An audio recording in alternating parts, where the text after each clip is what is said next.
Մենք ներկայացրել էինք մեր քայլեր, որոնք կարող են դեպի ապահով խաղաղություն, նախ այսօր մեր համակարգում է շնորհավորել մեր սպաներին, գեներալներին, ենթասպաներին, մեր զինվորներին, մեր հայ ժողովրդին այս պայծառ տոնի առիթով։ Ցավոք այնպես է ստացվել, որ այս տոնը շատերի համար դարձել է տոն այլևս չէ եւ ինչ որ հիասթափությունների հետ է կապված անվստահություն եւ այլն։ Մենք սա պարտադիր պետք է ուղենք, շտկենք, որովհետեւ մենք պետք է ունենանք ուժեղ բանակ։ Մենք պետք է ունենանք մեզ պաշտպանելու կարողություն։ Եթե մենք չունեցանք ինքներս մեզ պաշտպանելու կարողություն եւ մեր խաղաղությունը կախված եղավ ուրիշի կամքից, ուրիշի թելադրած պայմաններից, դա խաղաղություն չէ։ Դա ինքնախաբեություն է, դա վտանգավոր ինքնախաբեություն է մեր ապագայի համար։ Եվ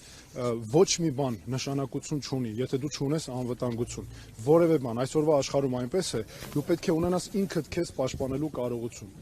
Ինչ վերաբերում է այսօրվան շատ դատապարտելի ուղղակի նսեմացնող արարքեր, ամոթալի վախկոտություն ուղղակի, որ իշխանությունը հոկտեմբերի 27-ը նախատեսեց հունվարի 27-ը նախատեսեց որպես հիշատակի օր, այն էլ օրենքի մակարդակով։ Սա ամոթալի վախկոտություն է, որովհետև դա արվեց պատահական ընտրված օր է, պաշտոնական, ձևական ընդամենը, որը չունի ոչ մի բովանդակություն։ Այդ օրը մեզ համար չունի ոչ մի հիշողության նշանակություն, մեր արժեքների համար։ Մենք այսքան ցավոք սրտի ստացվել է, բայց մենք օրեր ունեինք, որոնք պետք է ընտրեինք որպես այդ օրերից մեկը, սեպտեմբերի 27, սեպտեմբերի 19, մենք այս օրերից որևէ մեկը, մենք հունվարի 28-ը հենց այդ կարևոր տոնի խորհուրդն է, եւ այդ օրը պարզապես ընտրվել է պաշտոնյաների հարմարության համար, որ նրանք գան իրենց համար հարմար, որ իրենց ավելորդ հարցեր չտան, գան, նախատեսեն, գնան իրենց ֆորմալ արարողակարգի իբր մասնակցեն ու վերջացնեն դրանով, որովհետև դա ստացվել է նրանց համար որևէ արժեք չունի։ Ես միանշանակ դա կոնկրետ քաղաքական ընտրություն էր։ Սա ոչ պատահականություն էր, ոչ էլ ինչ որ արժեքները, սա կոնկրետ քաղաքական ընտրություն էր եւ դրա համար մենք այսօր այո պետք է ցույց տանք, որ մենք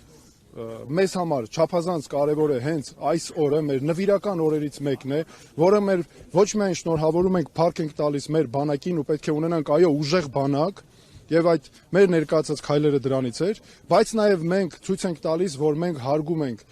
մեր սուրբ հերոսների սուրբ հիշատակը, նրանց սխրանքը, մենք պարտք ունենք նրանց ընտանիքների առաջ, մեր քաղաքացիների առաջ եւ դրա համար եմ ես նշել, որ մենք պետք է ունենանք բանակ, որը ունի այո քաղաքացիների վստահությունը, որտեղ զինվորը պաշտպանված է, սպան հարգված է եւ որի հետ հաշվի են նստում։ Եվ ամենակարևորը մենք պետք է ունենանք հաշվետվողականություն ու ճշմարտություն։ Դրա համար ես հատուկ ասել եմ, որ մենք հրապարակելու ենք 44 օրյա պատերազմի վերաբերյալ քննիչ հանձնաժողովի զեկույցը, որը Նիկոլ Փաշինյանը ամեն ինչ անում է, որ չհրապարակի, որովհետև այդ կերպ ես ուղղակի համոզված եմ, որ փորձում է կոծկել իր ձախողումները։ Մենք պետք է ամեն ինչ եւ առաջին մեր քայլերից մեկը հենց դա է լինելու, հրապարակել դա։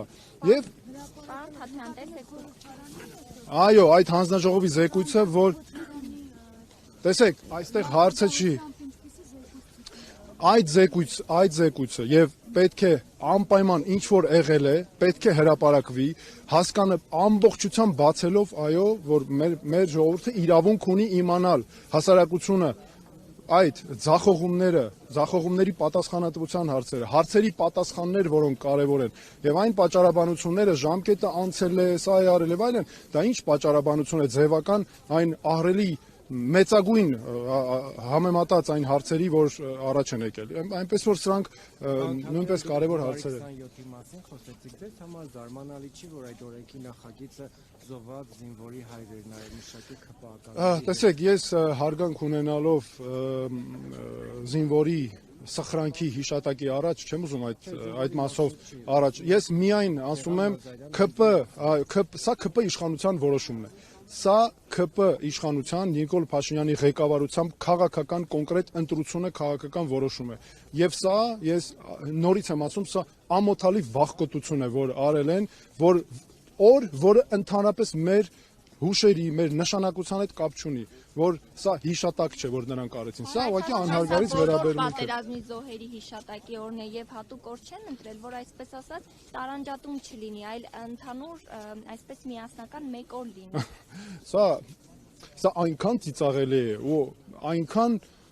անընդունելի է, չես կարող ոչինչ դրա այն աստիճան անընդունելի է, որ դրա դեմ անիմաստ է ինչ որ փաստարկ վերել, ինչ է նշանակում բոլոր զոհերի։ Մենք ունենք կարևորագույն մեզ համար օրեր, որոնք ոչ միայն մեզ համար դժվարության օրեր են, բայց նրանք պետք է լինեն սիմվոլներ նաև մեր ուժի զարգացման վեր հառնելու համար։ Սա ինչ է նշանակում ընտրել ենք բոլորի համար։ Դա բովանդակություն մեզ համար, հայ ժողովրդի համար, դա բովանդակություն չունեցող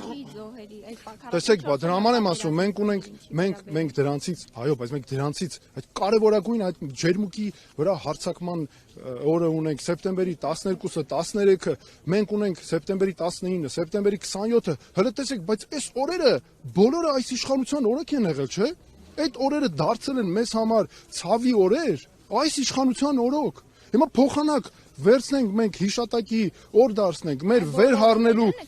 բոլորը չէ, դրանցից մեկը, դրանցից բոլոր օրերը կարող ենք այո յուրովի մենք արժևորել ժողովուրդ ջան։ Նե մենք պետք է արժևորենք այդ օրերը ժողովուրդ ջան, մենք պետք է հասկանանք, որ դրանք մեզ համար նվիրական օրեր են, մեզ ամեն մի օրը մեր ժողովրդի քաղաքացիների համար սրտում ցավի, ուրախության, ուժի օրեր են, հասկանում եք։ Հունվարի 27-ը մեզ համար այն էլ բանակի նախօրեին ինչ է տալիս, սովորական ընտրված օր է։ Ես նորից եմ ասում, այդ օրերը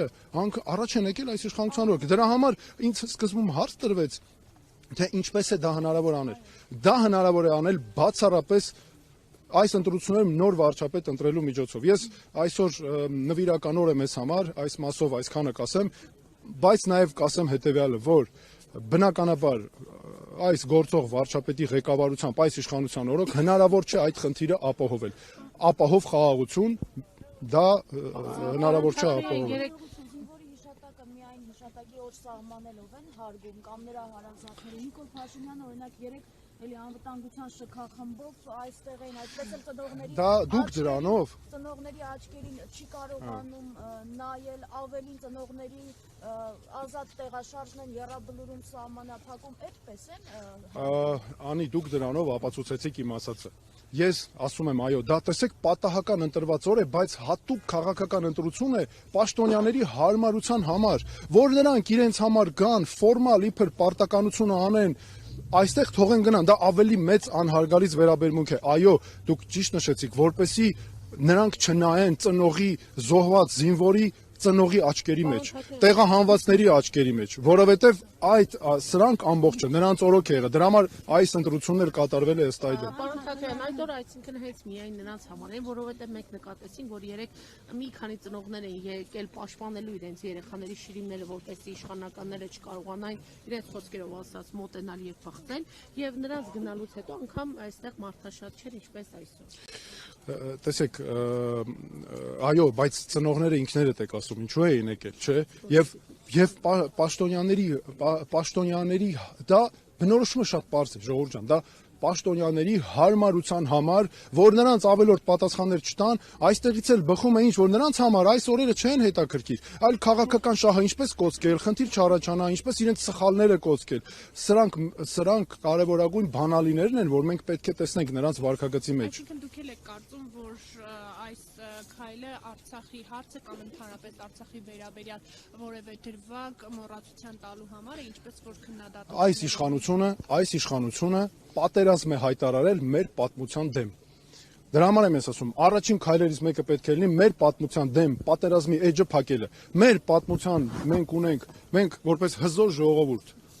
ուժեղ ազգ, աշխարհասփյուր, աշխարհացանց, մենք ունենք այնքան զորություն եւ ուժ, որ մենք ընկել ենք ինչի հետևից մոռացության ենք տալիս մեր պատմությունը ինչի, որ ինչ որ քաղաքական իշխանության պաշտոնյաներ, որ կարողանան կոչել իրենց սխալները։ Սա է ամբողջ տրամաբանությունը։ Այն մասին ռազմական բալանս վերականգնելու մասին եք ձեր առաջարկների մեջ խոսել ու ասել եք, որ ձեր պաշտոնավարման վերջին շրջանում արդեն $1 միլիարդ հնարավոր է ավելացնել Հայաստանի ռազմական բյուջեն։ Այդ մասին իշխանությունը միշտ ասում է ինչքան ուժեղ բանակ Ադրբեջանից, իսկ Թուրքիայից էլ ուժեղ, միշտ այսպես են հակադարձում, ուժեղը հարաբերական է, ումից ուժեղ։ Դուք ո՞նց եք դա պատկերացնում։ Շատ կարևոր հարց է, շնորհակալություն։ Նախ առաջինը հստակ նշել եմ եւ դա պրոֆեսիոնալ հաշվարկների ու պրոֆեսիոնալ մոտեցումների արդյունք է, որ մեր պաշտոնավարման առաջին տարվա ավարտին անմիջապես օրենսդրությունը միջև ավարտը նախ պետք է օրենսդրությունը փոխվի, օրենքի մակարդակով ամրագրվի, որ բանակի ֆինանսավորումը չի կարող հնայի 88%-ից ցածր լինել։ 1. Երկրորդը, սա նշանակում է, որ այդ հաջորդ առաջին պաշտոնավարմանը հաջորդող տարվա բյուջեով $1 միլիարդից ավել է լինելու, քան այսօրվա համեմատ կա։ Երկրորդը, պաշտոնավարման առաջին ժամկետի ավարտին, այո, մենք արդեն խոսում ենք հավասարակշռության մասին։ Գիտեք, իսկ այդ որ տենց ասում են, այս մեկը մեզանից ուժեղ է, այն մեկը ուժեղ է, այսինքն չհասկացա, որևէ մեկը կարող է ասել, որ մենք ուժեղ չպետք է լինենք, բայց եթե մենք ուժեղ չպետք է լինենք, մեզ անընդհատ պետք է պարտադրենք հույս ունենալով, որ այս մեկի բարի կամքն է, վայ, մեզ գնանք էլ ինչ անենք նրա հետ, էլ ոնց գցնենք, ինչ անենք, որ մեզ հանգարց մեր թույլ տա ներքին քաղաքական հարցերում խաղաղությունից խոսենք, բայց իրականում չկա դա, այդ պատրանքային վտանգն է իրականում թեվածում։ Ինչ որ մեկը կարող է ասել, որ մենք չպետք է ուժեղ լինենք, մենք չպետք է ունենանք կարողություն ինքներս մեզ պաշտպանելու, որտեղ է գրված, այո, մենք պետք է լինենք ուժեղ, մենք պետք է կարողանանք ձեռք բերենք հուսալի կարողություն ինքներս մեզ պաշտպանելու։ Եվ նորից եմ ասում, խոսքը վերաբերում է մեր պաշտպանությանը, եւ դա միայն սպառազինությունը չէ, դա ռազմաարդյունաբերությունն է։ Մենք օրինակ հայտարարել ենք, որ սպառազինությունը պետք է նաև լինի տնտեսության ճյուղ։ Սա շատ կարևոր է, ներողություն սպառազինությունը, այլ ռազմաարդյունաբերական համալիրը։ Մենք պետք է ժամանակակից տեխնոլոգիաներով շարժվենք։ Ես ինչու եմ ասում, որ մենք պետք է շարունակենք մեր հարաբերությունները այն աշխարհի երկրների հետ, օրինակ Ամերիկայի Միացյալ Նահանգները, որտեղ ինովատիվ զարգացումներ կան, բարձր նվաճումներ կան, որպեսզի բերենք ներդնենք մեր երկրում, մեր բանակում, մենք Ժորժ ջան պետք է կարողանանք ինքներս մեզ պաշտպանել։ Բանաձևը շատ պարզ է, շատ մաքուր է։ Մեզ ոչ մեկ չի կարող այդ հարցում ասել, իսկ ինչ եք դուք ուժեղանում։ Պարոն Թաթարյան, քանի որ նշեցիք, այս փոփոխություններին կարող ենք հասնել նոր վարչապետի միջոցով, դուք եւս վարչապետի տեխնացու եք, ավելի հստակ եթե փորձենք խոսել, եթե դուք լինեիք վարչապետ, բանակի բարելավման ուղղված ինչ քայլեր կգործեիք։ Ես տեսեք, այսօր չեմ ուզում խոսքս այսպես քաղաքական երանգներով լինի այն իմաստով, որ հանկարծ որևէ շարժման բան ինչ որ մեկը չփորձի տեսնել կամ չկարողանա տեսնել չլինի։